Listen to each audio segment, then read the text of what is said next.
మేము ఉండేది ఇద్దరమే. మాకు చిన్న కేకు కొద్దిగా హెల్తీగా నేర్పించండి అని చాలామంది మెసేజ్ చేస్తున్నారు. నేను చూపించినట్టు మీరు మిక్సీ జార్లో కూడా చేయొచ్చు. ఎగ్స్ని తీసుకొని బాగా బీట్ చేసేయండి, అంటే మిక్సీ చేసేయండి. ఆ తర్వాత అందులోనే వెనీలా ఎసెన్స్ని, జాగరీ పౌడర్ని కూడా యాడ్ చేసుకొని బాగా మిక్సీ చేయండి. ఆ తర్వాత ఆయిల్ని కూడా వేసేసి ఒక్కసారి మిక్సీ చేసి పక్కన పెట్టేసుకోండి ఆ బ్యాటర్ని.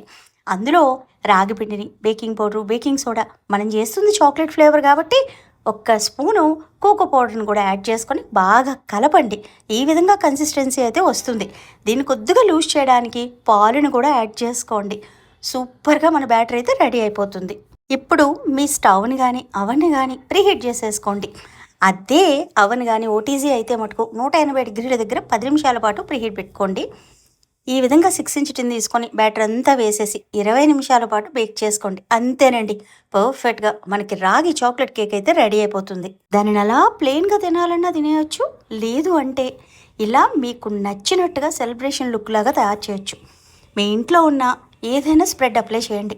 పీనట్ బటర్, నటెల్లా, లేదు అంటే ఆల్మండ్ స్ప్రెడ్ ఉంటుంది కదా, దాన్నైనా సరే అప్లై చేసి మీకు నచ్చిన టాపింగ్స్తో ఇలా మీ చాక్లెట్ కేక్ లుక్ అయితే మార్చేయచ్చు. మీరు కూడా ట్రై చేసి ఎలా వచ్చిందో చెప్పడం అస్సలు మర్చిపోవద్దు. రెసిపీ మొత్తం కిందన కామెంట్ సెక్షన్లో ఇస్తాను.